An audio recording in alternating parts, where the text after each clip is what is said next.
Assalamualaikum, barudak sadayana. Kumaha daramang? Mugia urang sadayana salawasna aya dina lindungan Allah Subhanahu wa taala tur dina kaayaan sehat walafiat. Alhamdulillah tiasa tepang deui sareng Ibu dina pangajaran basa Sunda kelas 2 ngeunaan pancen sapopoe. Pancen nyaeta tugas nu kudu dipigawe ku hiji jalma dina ngalakonan kahirupan sapopoe. Unggal jalma mibanda pancen.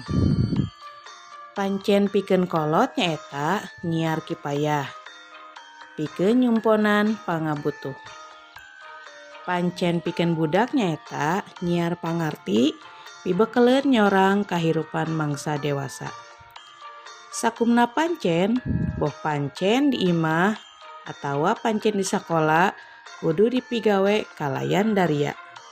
Barudak prak regepkeun bacaan anu bakal dibacakeun ku Ibu. Tapi sateu acana hidep buka heula buku paketna kaca 34. Kagiatan ami sapopoe. Unggal poe ami hudang subuh.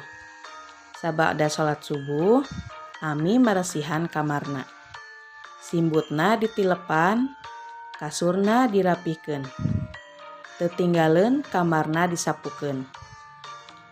Sanggeus maresihan kamarna, ami mantuan ibuna di dapur. Ami mantuan kukumbah piring jeung gelas. Kabeh parabot nu kalotor dikumbah ku ami tepi ka beresih. Tabu genep, ami mandi tuluy make saragam sakola. Sanggeus rengse meresan keperluan sakola, ami jeung kulawargana ngariung di rohangan tengah pikeun sasarap babarengan. Rengse sasarap, ami indit ka sakola.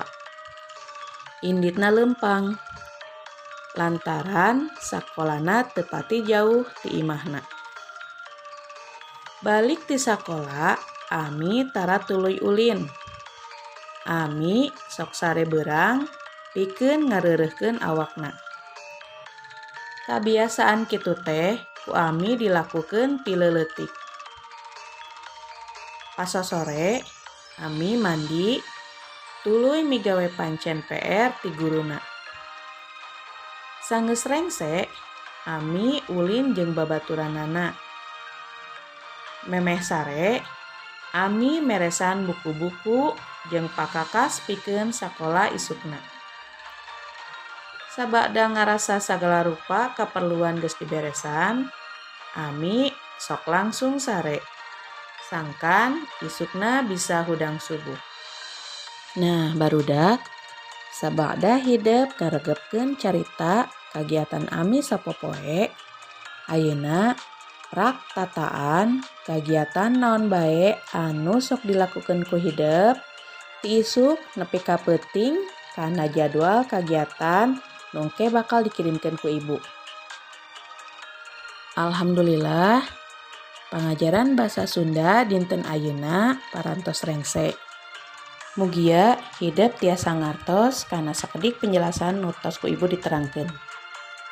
Hatur nuhun kana perhatosanana. Wilujeng enjing. Wassalamualaikum warahmatullahi wabarakatuh.